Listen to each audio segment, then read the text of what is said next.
안녕하세요. 족부정형외과 전문의 김주범이 들려드리는 발에 관한 톡톡 시간입니다. 오늘의 주제는요, 무지해반증의 최소 절개 수술 사례에 대해서 말씀드리고자 합니다. 네, 무지해반증이라고 하는 거는 엄지발가락이 두 번째 발가락으로 기울어지면서 엄지발가락의 내측이 튀어나오는 변형입니다. 이 부위가 튀어나오니까 신발에 닿으면서 아프고, 또 이 부위가 튀어나와서 볼이 좁은 신발이나 구두를 신을 수 없는 게 이 무지해반증의 주된 불편감입니다. 이 무지해반증을 교정하는 거는 이 튀어나온 부분을 없애야 되기 때문에 주로 수술적으로 치료를 하고 있고요. 이 수술 치료 중에서 요 근래에 최소 절개 수술이 개발되어서 많이 시행되고 있습니다. 그래서 이 부분에 대해서 궁금해 하시는 분들이 많아서 오늘은 여기에 대해서 말씀드리고자 합니다. 그럼 최소 절개 수술이 어떤 건지 먼저 말씀을 드릴게요. 무지해반증의 수술의 원칙은 뼈를 잘라서 교정하여 모양을 바꾸는 것입니다. 이 모식도에서 보시는 것처럼 뼈를 잘라서 모양을 바꾸는 거죠. 근데 이렇게 뼈를 잘라서 모양을 바꾸기 위해서는 기존의 수술은 절개선을 사용했습니다. 절개선을 통해서 뼈를 직접 모양을 보고 그 다음에 기구가 들어가는 공간을 확보를 한 거죠. 그렇지만 기술이 발달을 하면서 뼈를 방사선 기계로 보면서 공간이 필요 없는 특수 기구로 뼈를 잘라서 모양을 교정하는 수술이 개발이 됐고, 이거를 현재 최소 절개 수술이라고 이야기를 합니다. 그래서 정리를 해보면 수술방에서 사용할 수 있는 방사선 기계를 통해서 뼈를 보는 거죠. 그리고 공간이 필요 없는, 기구가 들어가기 위해서는 공간이 필요하잖아요. 근데 그 공간이 필요 없는 특수한 기구를 이용을 해서 수술을 하면 최소 절개로 수술이 가능하다는 거죠. 근데 그러면 절개선이 적으면 다 좋은 것 아니냐? 뭐 그럴 수도 있지만 안 그렇지도 합니다. 그래서 최소 절개 수술을 하게 되면 장점은 일단 절개선이 작잖아요. 그러니까 흉터가 작죠.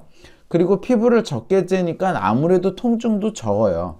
하지만 단점은 심한 변형이 있거나 조작을 많이 해야 되는 경우, 즉 어려운 변형, 어려운 수술로 들어갈수록 이렇게 특수 기구와 방사선 기계를 통한 걸로는 이러한 부분을 다 해결하는 게 한계가 있다는 거죠. 그래서 모든 무지해반 변형에 다 이 수술을 적용할 수는 없어요. 그래서 정리를 해보면 방사선 기구와 특수 기구를 통해서 어려운 조작을 하기는 어렵습니다. 심한 변형이나 특수 조작이 필요한 경우에는 최소 절개 수술로 충분한 수술을 할 수 없기 때문에 이러한 조작이 필요가 없는 중간 정도의 변형까지에만 저는 무지해반증의 최소 절개 수술을 시행하는 게 맞다고 보고요. 그래서 선별적인 적용이 필요합니다. 자, 오늘 제가 소개해드릴 환자는 50대 여성으로 무지해반증으로 인한 불편감이 있었고 중간 정도의 무지해반 변형이 있었던 환자를 최소 절개 수술을 했는데요. 먼저 수술 전후 결과를 간단히 보여드릴게요. 수술 전에 무지해반 변형이 있었고 엄지발가락이 두 번째 발가락으로 기울어지는 무지해반 변형이 있으면서 엄지발가락의 내측이 튀어나온 이 부위에 통증을 호소했습니다. 그래서 수술방 방사선 기계를 이용을 하고 특수 절골 기구를 이용을 해서 이렇게 최소 절개 수술로 수술을 했죠. 수술 후에 튀어나온 부위가 없어졌고 발가락이 두 번째 발가락 쪽으로 기울어지지 않고 일자로 서 있는 게 보이고요. 절개선은 1cm 정도 되는 절개선이 3군데 난 것이 확인이 됩니다. 그리고 수술 후 3개월 차에 환자분이 이렇게 건강하고 빠른 걸음걸이가 가능한 것이 확인이 되었어요. 그래서 수술 후 3개월 차에 발 모양 변형도 교정이 잘 돼 있고 절개선으로 인해서 흉터가 적은 게 확인이 됐고 환자가 걷는 것도 잘하니까 기능적으로도 잘 회복이 돼서 수술은 성공적으로 잘 이루어졌습니다. 그래서 최소 절개 수술은 보이시는 것처럼 선별적으로 잘 적용만 하면 환자의 만족도를 높이면서 좋은 변형 교정까지 가져올 수 있는 좋은 수술인 것은 확실합니다. 그래서 여기에 대해서 지금부터 자세히 설명을 드릴게요. 무지해반증 환자 어떤 걸 불편했는지 말씀드리겠습니다. 50대 여성이었고 무지해반증이 튀어나온 이 부위가 통증이 있었고요. 환자가 앞 구두 코가 작거나 아니면 앞이 메쉬 소재가 아니라 가죽으로 되어 있어서 늘어나지 않으면 굉장히 불편하다고 얘기를 했습니다. 그러니까 신발을 마음껏 못 신는 거죠.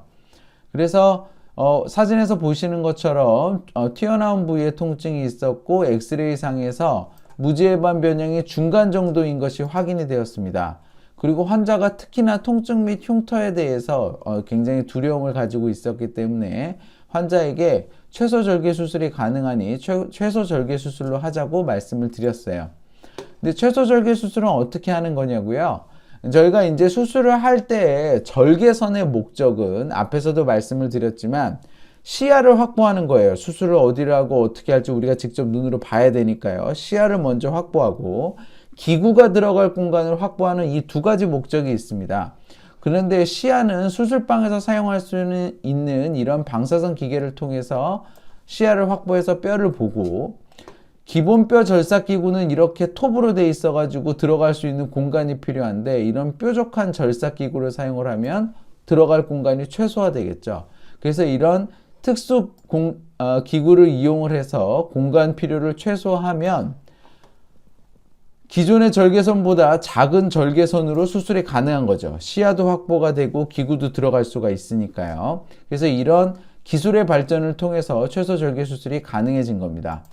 그럼 최소절개 수술의 과정은 어떻게 하냐? 이게 다 이제 수술방 방사선 기구를 이용을 해서 방사선을 보면서 수술하는 건데요.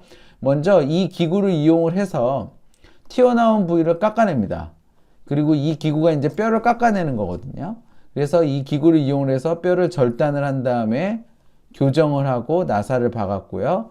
엄지발가락 부분을 또 뼈를 절단을 한 다음에 교정을 한 다음에 핀을 박았습니다. 그래서 튀어나온 부분을 깎고 발등뼈인 1중족골뼈를 교정을 하고 엄지발가락 뼈도 자른 다음에 교정을 한 거죠. 그래서 절개선은 1중족골 부위, 이 부위에 한 군데 나고요. 나사 들어가는 부위 한 군데 나고 엄지발가락 절골 부위에서 또 한 군데 나게 됩니다. 그래서 작은 절개선이 세 군데 발생하게 돼요. 이렇게 무죄반증 최소절개 수술을 하면 재활 과정은 다르냐? 거의 동일합니다. 2박 3일 입원을 해요. 그래서 수술하고 나서 수술하는 날 아침에 입원해서 오후에 수술하고 이틀간 통증을 조절하기 때문에 2박 3일 입원이 필요하고, 발과 발목을 마취하고 수술하는 시간 동안은 재워드립니다. 수술하는 시간은 1시간 정도는 저한테는 필요한 것 같아요. 그러니까 이게 작은 절개선을 이용을 하지만 기구나 이런 방사선 기계를 사용을 해야 되기 때문에 1시간 정도는 필요한 것 같습니다. 그리고 6주간 무지해반증 신발을 신으면서 테이핑을 해요. 이 테이핑이 발가락이 꺾이지 않도록 잡아주게 되고, 무지해반 신발은 앞이 뚫렸기 때문에 체중을 바로 디뎌도 엄지발가락 쪽에 힘이 안 가서 저희가 수술한 부위가 안전하게 보호가 됩니다. 6주에서 3개월 사이에 환자분은 대부분 회복을 해요.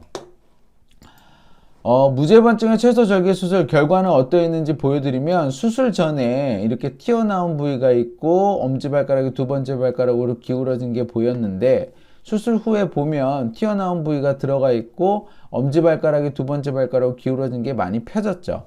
그리고 엑스레이를 보면 절골한 부위가 이렇게 완전히 붙은 게 확인이 됩니다. 그리고 수술 후 3개월째에 환자분이 발에 붓기도 적고 이런 빠른 보행이 가능한 것이 확인이 되었고요. 그 다음에 이런 까치발도 가능한 것을 확인이 되었습니다.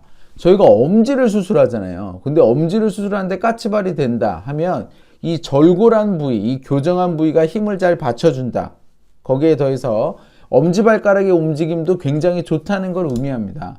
그래서 이렇게 이 환자처럼 발 모양도 성공적으로 교정이 되고 골류압도 확인이 되는데 걷는 것도 잘하면서 까치발도 된다. 이건 기능적으로 3개월째에 완전히 회복이 된 거죠. 그래서 수술이 굉장히 성공적으로 잘 이루어졌다라는 것을 알 수가 있습니다. 그래서 이렇게 무지해반증의 최소절개 수술은 선별적으로 적용만 잘 한다면 환자분의 통증도 줄이고 흉터도 줄여서 만족도가 훨씬 더 높아지게 만들고 수술 결과도 좋은, 이런 이제 두 마리의 토끼를 다 잡을 수 있는 좋은 수술이라고 생각이 됩니다. 정리해 보겠습니다. 무지해반증의 최소절개 수술 사례. 최소절개 수술은 기술이 발달해서 방사선 기계와 특수기구를 사용을 해서 절개선을 최소화할 수 있는 상태가 돼서 할 수 있는 수술이고요.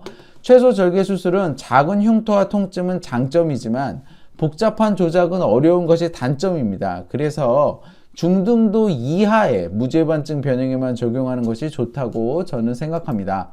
무지해반증의 최소절개 수술은 2박 3일 입원이 필요하고요. 발과 발목만 마취하고 재워드린 상태에서 수술을 합니다. 6주간 보조 신발을 신고 6주에서 3개월 사이에 회복할 수 있습니다. 무지해반증 수술은 저희가 이제 많이 봤기 때문에 인터넷상에서도 그 후기가 많아요. 근데 그 후기 중에서 이제 여러 가지 것들이 환자분을 좀 무섭게 만드는데 그 중에 하나가 통증과 흉터입니다. 근데 이런 통증과 흉터를 최소화할 수 있다는 점에서 최소절개 수술은 굉장한 강점이 있는 건 사실이고요. 그렇지만 이게 좋다고 해서 모든 변형에 대해서 다 적용을 할 수는 없다고 생각합니다. 그래서 선별적으로 내가 이것이 될 때에만 적용을 하면 좋고, 되는 환자들이 최소절개 수술을 하면 대부분 만족하는 정도가 훨씬 좋은 것 같습니다. 그래서 너무 두려워하지 마시고 적극적으로 치료받으셔서 무지해반증 건강한 발걸음 회복하시길 소망합니다. 건강한 발걸음 행복한 100세 인생 발에 관한 톡톡이 함께합니다. 네, 저는 서울대학교 의과대학을 졸업을 했고요. 서울백병원에서 정형외과 교수를 역임한 바 있습니다. 다수의 TV 프로그램에서 저의 생각을 말씀을 드렸고요. 이 영상은 제가 저의 생각과 저의 경험을 환자분에게 직접 말씀드리고자 직접 제작하였습니다. 네이버 족부김지범 블로그에 오시면 더 많은 정보와 질문이 가능합니다. 경청해 주셔서 감사합니다.